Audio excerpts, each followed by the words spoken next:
Praise the Lord. ഓർക്കേളത്തിൽ നാം ഒരു ദുഃഖധീരരായി യേശുവിൻ നാമമതേന്തി. ഓർക്കേളത്തിൽ നാം ഒരു ദുഃഖധീരരായി യേശുവിൻ നാമമതേന്തി. പോയിടാം സുവിശേഷം ഓതിടാം നാടെങ്ങും, അനന്ത സന്തോഷമുണ്ടൊടുവിൽ. പോയിടാൻ സുവിശേഷം ഓതിടാൻ നാടെങ്ങും, അനന്ത സന്തോഷമുണ്ടൊടുവിൽ. ഹല്ലേലൂയ. ദൈവ തിരുനാമം മഹത്വപ്പെടുമാറാകട്ടെ. പിതാവിനും പുത്രനും പരിശുദ്ധ രൂഹായ്ക്കും സ്തുതി, ആദ്യം മുതൽ ഇന്നും എന്നേക്കും. ആമേൻ. ഹല്ലേലൂയ.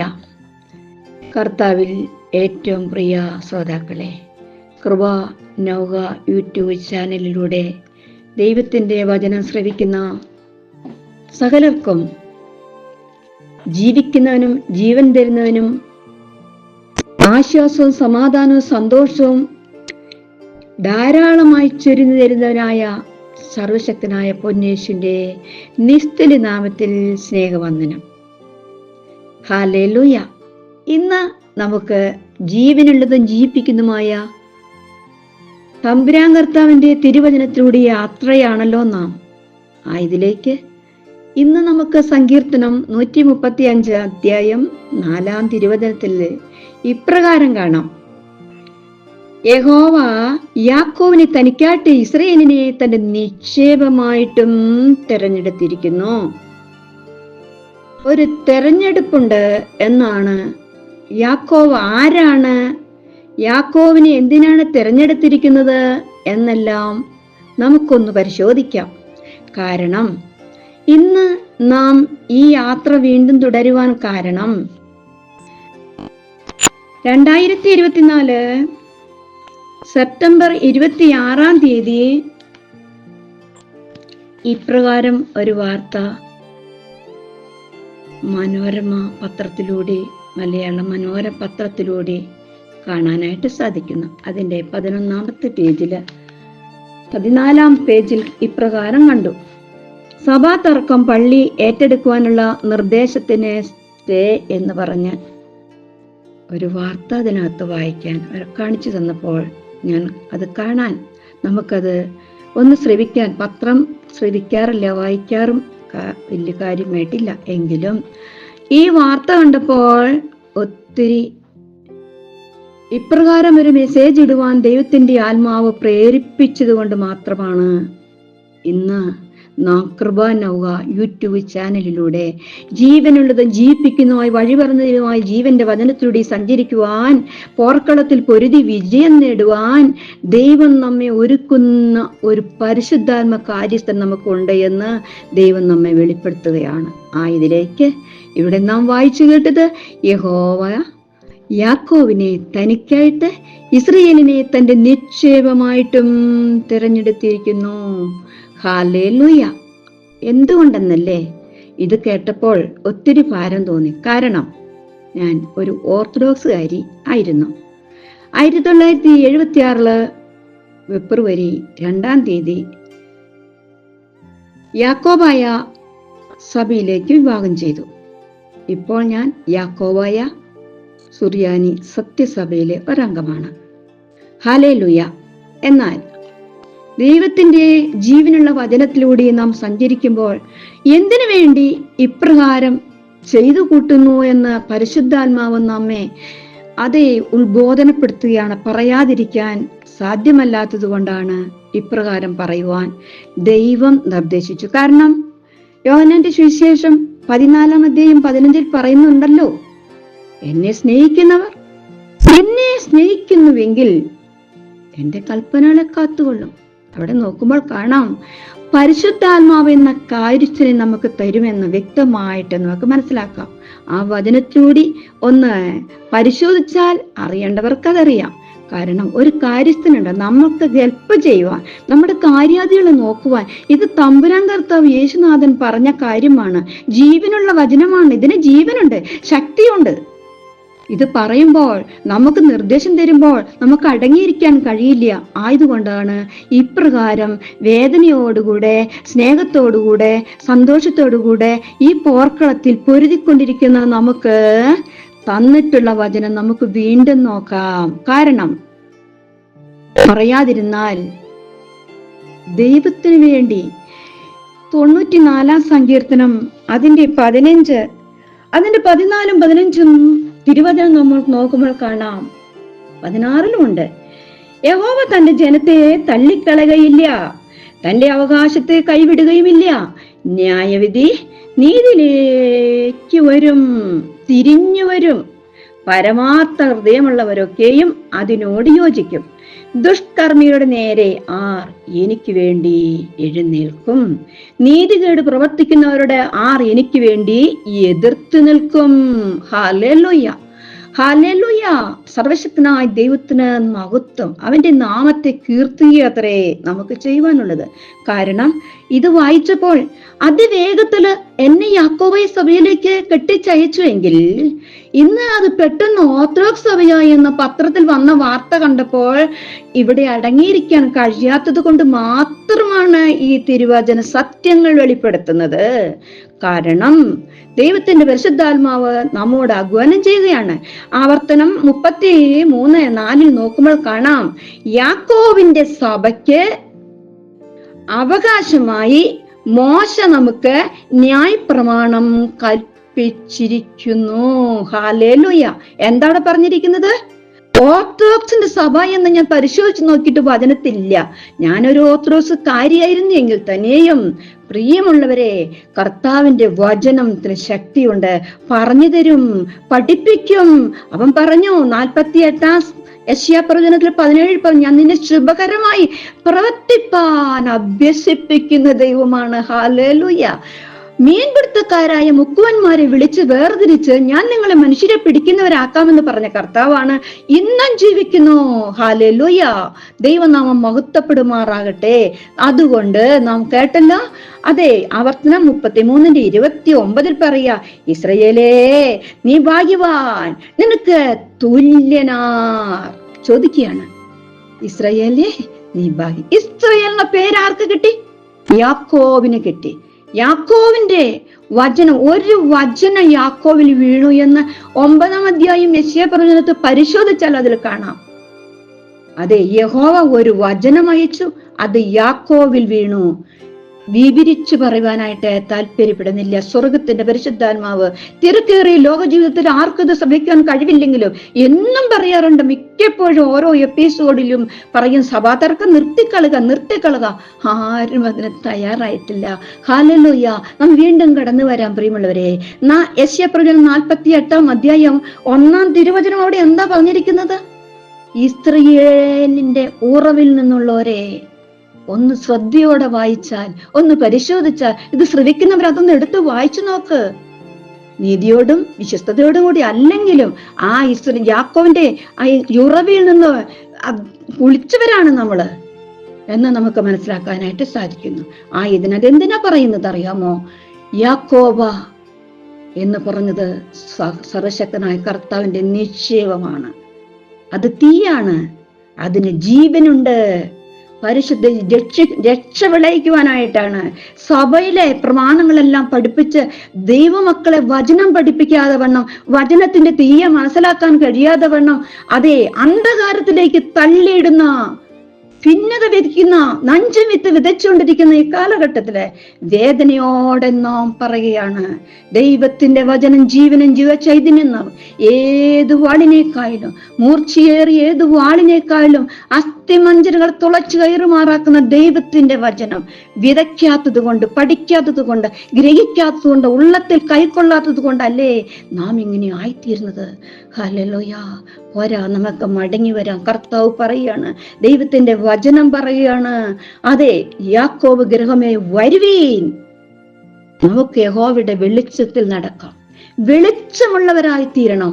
ഞാൻ ലോകത്തിന്റെ വെളിച്ചമാകുമെന്ന് അവിടെ നിന്ന് ശിഷ്യന്മാരോട് പറഞ്ഞുവെങ്കിൽ തിരിഞ്ഞിട്ട് പറഞ്ഞു, നിങ്ങൾ ലോകത്തിന്റെ വെളിച്ചമാകുന്നു പറഞ്ഞില്ലേ? നമ്മൾ കേട്ടതല്ലേ, ശ്രദ്ധിച്ചതല്ലേ. ഇന്ന് ആ വചനത്തിന് ശക്തിയില്ലേ?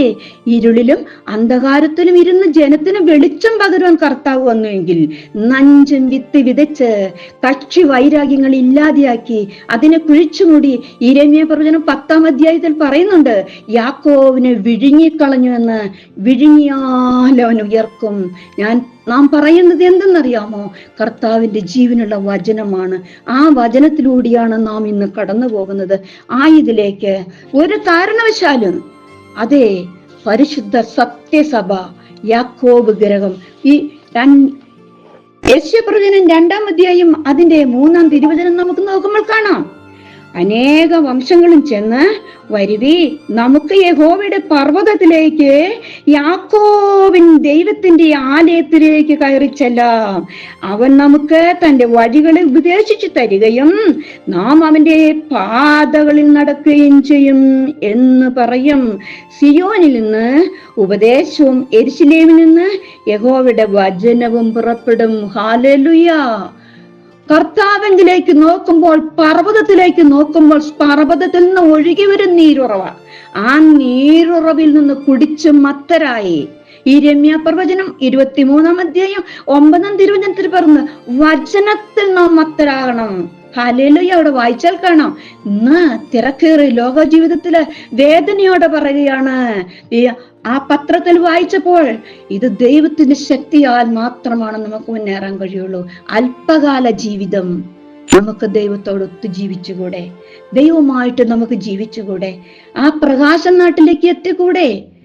ഞാൻ ചോദിച്ചു, തമ്പുരാനെ എങ്ങനെ പറയും എന്ന് ചോദിച്ചപ്പോൾ തമ്പുരാന്റെ ജീവനുള്ള വചനം പറയാണ്.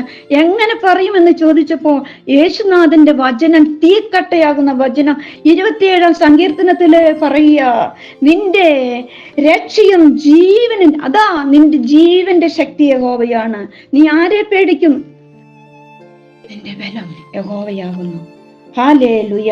അവിടെ പറഞ്ഞത് യഹോവ അരുളി ചെയ്യുന്നു, എന്റെ രക്ഷയും എന്റെ വെളിച്ചവും എന്റെ രക്ഷയും ഹല്ലേലൂയ ആകുന്നു എന്നാണ് അവിടെ പറഞ്ഞിരിക്കുന്നത്. ദാവീദ് ഒറ്റപ്പെട്ടപ്പോൾ ദാവീദിനോട് യുദ്ധത്തിന് എല്ലാവർക്കും അത് പരിശോധിച്ചാൽ എവിടെ നിന്ന് എങ്ങനെ അങ്ങനെ ആയിത്തീർന്നു. എന്നാൽ പറഞ്ഞു, ഒരു സൈന്യം എന്റെ നേരെ പാളയം ഇറങ്ങിയാലും ഞാൻ ഭയപ്പെടുകയില്ല. അവൻ പറയാണ്, ഞാൻ യഹോവയോട് ഒരു കാര്യം അപേക്ഷിച്ചു, അത് തന്നെ ഞാൻ ആഗ്രഹിക്കുന്നു, യഹോവയുടെ മനോഹരത്വം കാണുവാനും അവന്റെ മന്ദിരത്തിൽ ധ്യാനിപ്പാനും എന്റെ ആയുഷ്കാലമൊക്കെയും അവന്റെ മന്ദിരത്തിൽ, അവന്റെ ആലയത്തിൽ പാർക്കേണ്ടതിന് അനർത്ഥ ദിവസത്തിൽ തന്റെ കൂടാരത്തിൽ എന്നെ ഒളിപ്പിക്കും. അതാണ് വിശുദ്ധ പർവ്വതം. പ്രിയമുള്ളവരെ, ജീവനുള്ളതും ജീവിപ്പിക്കുന്നു ആ ജീവനുള്ള ആരാധനയില് പൂർണ്ണമായി നാം ദൈവത്തിൽ അലിഞ്ഞു ചേർന്നാൽ ഈ മനോഹരമായ ആ സ്ഥലത്തെ ദർശിക്കാനായിട്ട് കഴിയും. യോബിന്റെ പുസ്തകം തിരുവചനത്തില് 36:2 പറയുകയാണ്, അതെ, ഞാൻ ദൂരത്തു നിന്ന് അറിവ് കൊണ്ടുവരും. എന്റെ യഹോവ സൃഷ്ടാവിന്റെ നീതിയെ ഞാൻ ആരോപിക്കും, നീതിയെ ആരോപിക്കും. ഞാൻ പറയുന്നത് ബോഷ്കല്ല എന്നവിടെ കാണാനായിട്ട് കഴിയും. ദൈവത്തിന്റെ പരിശുദ്ധാത്മാവ് നീതി ആരോപിക്കണം. ദൂരത്തു നിന്ന് അറിവ് പകർന്നു കൊടുത്തതാണ് തന്റെ ശിഷ്യന്മാർക്ക്. ആട്ടിടയന്മാർക്ക് കർത്താവ് ആലോചന പറഞ്ഞു കൊടുത്തിട്ട് യേശു ജനിക്കുന്ന ദേശം അതെ കാണിച്ചു കൊടുത്തവനായി കർത്താവ് ഇന്നും ജീവിക്കുന്നു. ഹല്ലേലൂയ. ആയതിനാൽ വാക്കുകളെ ചുരുക്കുകയാണ്. കാരണം ഏറെ കാര്യങ്ങൾ പറയാനുണ്ടെങ്കിലും ഇതാ ഇവിടെ ദൈവത്തിന്റെ വചനം നമ്മോട് ആഹ്വാനം ചെയ്യുന്നു. ദൈവത്തിന്റെ പരിശുദ്ധാത്മാവ് നമ്മോട് ആഹ്വാനം ചെയ്യുന്നു. പരിശുദ്ധ യാക്കോബായ സുറിയാനി സത്യസഭ ഇല്ലാതെയാകുകയില്ല. ഇല്ലാതെയായാലും അത് തീയാണ്, അത് ജ്വാലയാണ്. ഒരപ്പന്റെ മക്കൾ തന്നെ അതെ വിട്ടിരിക്കുന്നത് യാക്കോബായിലേക്ക്. ഇനി അപ്പൻ വന്ന് ഇവിടെ വന്ന് എനിക്കുള്ളത് വേണമെന്ന് പറഞ്ഞാൽ, എന്റെ പേരും പെരുമയും എടുത്തു കളഞ്ഞാൽ ആരാണ് ഇതിന് സഹിക്കുക? ദൈവത്തിന് വേണ്ടി. അതാണ് സങ്കീർത്തനം പറഞ്ഞത്, നീതികേട് പ്രവർത്തിക്കുന്നവരോട് എനിക്ക് വേണ്ടി, ദുഷ്കർമ്മികളെ നേരെ എനിക്ക് വേണ്ടി എതിർത്ത് നിൽക്കും. ദൈവത്തിന് വേണ്ടി മാത്രമാണ്. ഈ ലോകത്തിന്റെ സ്ഥാനമാനങ്ങൾക്കല്ല, കർത്താവിന് വേണ്ടി, കർത്താവിന്റെ മകളായി കർത്താവിന് വേണ്ടി ജീവിപ്പാൻ നമുക്ക് ഒരുങ്ങണ്ടേ? ഇതിലേക്ക് ഓർത്തഡോക്സ് സഭാ സമൂഹമേ, യാക്കോബായ സഭാ സമൂഹമേ, അതെ, ഇത് പരിശുദ്ധ സഭയിൽ ഉറച്ചു നിന്ന് പരിശുദ്ധാത്മാവിൽ നിറയപ്പെട്ട് പരിശുദ്ധ കർത്താവിനെ വരവിന് വേണ്ടി ഒരുങ്ങുവാൻ തമ്പുരാൻ പറഞ്ഞേച്ചു പോയില്ലേ? നിനയാത്ത നാഴികയിൽ മനുഷ്യപുത്രൻ വരുന്നതുകൊണ്ട് നിങ്ങൾ ഒരുങ്ങിയിരിപ്പീൻ. അവൻ എപ്പോൾ വരുമെന്ന് അറിയാൽ ഉണർന്നും പ്രാർത്ഥിച്ചു കൊണ്ടിരിപ്പീൻ എന്ന് പറഞ്ഞ് മിക്കപ്പോഴും നമുക്ക് അറിയാലോ, പ്രസംഗിക്കുന്നവരുമാണല്ലോ. എന്നാൽ വേദനയോടെയാണ് ഇന്ന് ഈ പത്രവാർത്ത കേട്ടപ്പോൾ ഇങ്ങനെ പറയേണ്ടി വന്നത്. അത് തമ്പുരാൻ തന്നെ പറയിച്ചാണ്, അല്ലാതെ നാം അല്ല. കർത്താവ് പറഞ്ഞു, ആർ എനിക്ക് വേണ്ടി എഴുന്നേൽക്കും? ദുഷ്കർമ്മികളുടെ നേരെ ആർ എനിക്ക് വേണ്ടി എതിർത്ത് നിൽക്കും? അതുകൊണ്ടാണ് പോർക്കളത്തിൽ പൊരുതി നമുക്ക് മുന്നേറാം. സ്വർഗരാജ്യത്തിൽ എത്തിച്ചേരും വരെയും പൊരുതേണ്ടവരാണ്. ചത്തമീനെ പോലെ ഒഴുക്കിലൂടി ഒഴുകിപ്പോകുവാൻ ദൈവം നമ്മെ അനുവദിക്കുകയില്ല. പ്രത്യുത അതെ, വളരെ ഒഴുക്കിലൂടെ ഈ ലോകമാകുന്ന കപ്പലിലൂടെ നാം ക്രിസ്തു യേശുവിൽ മുന്നോട്ടോടുമ്പോൾ അവനെ മുറുക്കി പിടിച്ചുകൊണ്ട്, ഞാൻ നിന്നെ കൈവിടുകയില്ല, ഉപേക്ഷിക്കുകയുമില്ല, ഞാൻ നിന്നോട് കൂടെയുണ്ട്. യാക്കോവിനോട് പറഞ്ഞു, യെശയ്യാ പ്രവചനം 43-ാം അധ്യായം എന്താ പറഞ്ഞിരുന്നത്? യാക്കോവേ, ഞാൻ നിന്നെ ഭയപ്പെടേണ്ട, ഞാൻ നിന്നെ പേർ ചൊല്ലി വിളിച്ചിരിക്കുന്നു. നീ വെള്ളത്തിൽ കൂടി നടന്നാൽ കവികയില്ല, തീയിൽ കൂടി നടന്നാൽ വെന്തുപോകും. തീയിൽ കൂടി നടക്കേണ്ടി വരും, വെള്ളത്തിൽ കൂടി മുങ്ങി പൊങ്ങേണ്ടി വരും. എങ്കിലും ഹല്ലേലൂയ, ഈ പോർക്കളത്തിൽ പൊരുതി വിജയം നേടുക. ദൈവം നമ്മെ ഒരുക്കട്ടെ. തിരക്കേറിയ ലോക ജീവിതത്തിലും ഈ വചനം ശ്രവിക്കുന്ന സകലരെയും ദൈവത്തിന്റെ പരിശുദ്ധാത്മാവ് അതെ ആഹ്വാനം ചെയ്ത് ദൈവരാജ്യത്തിന് അവകാശികളാക്കി തീർക്കുവാൻ, എല്ലാ പ്രതികൂലങ്ങളെയും അതിജീവിച്ചുകൊണ്ട് നമ്മുടെ മുമ്പേ പിതാക്കന്മാർക്ക് വേണ്ടി നാം പ്രാർത്ഥിക്കുവാൻ തിമോത്തിയോസ് കഴിഞ്ഞ ലേഖനത്തിൽ പറയുന്നു. 1 തിമോത്തിയോസ് 2:1 പറയുന്നു, എന്നാൽ സകല മനുഷ്യർക്കും നാം സർവഭക്തിയോടും ഘനത്തോടും സാവധാനയും സ്വസ്ഥതയും ജീവനും കഴിക്കേണ്ടതിന് രാജാക്കന്മാർക്കും സകല അധികാരസ്ഥന്മാർക്കും പ്രാർത്ഥനയും പക്ഷപാതവും സ്തോത്രവും ചെയ്യണം എന്ന് നമ്മെ പഠിപ്പിക്കുന്നു. നമുക്ക് അപ്രകാരം ചെയ്യാം. ഈ വചനം ശ്രവിക്കുന്ന ഏവരെയും ദൈവത്തിന്റെ വൻകൃപയാൽ നിറയ്ക്കട്ടെ. ആയതിനാൽ നമുക്ക് ദൈവത്തോട് ഒരു വാക്ക് പ്രാർത്ഥിക്കാം. തമ്പുരാനെ, ഞങ്ങളുടെ കർത്താവും ദൈവമേ, നിന്റെ വരവിന് വേണ്ടി പാവികളെ നേടിയെടുക്കുവാൻ കാൽവറിയിൽ യാഗമായി തീർന്ന കർത്താവെ, ചിതറിപ്പോയ ആടുകളെ കൂട്ടിച്ചേർക്കുവാൻ കർത്താവെ അവിടെ നിറങ്ങി വന്ന തമ്പുരാനെ, അവിടുത്തെ ജീവനുള്ള വചനം പറഞ്ഞതാണല്ലോ, ഈ തൊഴുത്തിൽ ഉൾപ്പെടാത്ത ആടുകൾ എനിക്കുണ്ട്, അവയെ ഞാൻ മേയ്ക്കേണ്ടതാകുന്നു. എന്നാൽ ഒരിടയനും ഒരു തൊഴുത്തുമാകുമെന്ന് നിന്റെ വചനം പറയുമ്പോൾ സ്നേഹത്തോടെ ഐക്യത്തോടെ ക്രൂശിന്റെ ചുവട്ടിലേക്ക് എല്ലാവരെയും മാടി വിളിക്കുവാൻ ഈ തിരുവചനം അവിടെ നിന്ന് ഒരുക്കിയ സ്തോത്രം താഴ്ത്തിയേൽപ്പിക്കുന്നു. പരിശുദ്ധ അമ്മേ, സകല വിശുദ്ധന്മാരുമേ, ഞങ്ങൾക്ക് വേണ്ടി അപേക്ഷിക്കണമേ. സമാധാനവും ശാന്തിയും നിരപ്പും ഈ സഭയിൽ, പരിശുദ്ധമായ സഭയിൽ, ഓർത്തഡോക്സ് യാക്കോബായ സഭയിൽ നിരന്തരം ഞങ്ങൾ പ്രാർത്ഥിക്കുക. കേൾക്കുമാറാകണമേ. ദൈവം ഞങ്ങളുടെ പ്രാർത്ഥന കേട്ടതിനായി സ്തോത്രം. അനുഗ്രഹിച്ചിരിക്കുക സ്തോത്രം താഴ്ത്തിയേൽപ്പിക്കുന്നു.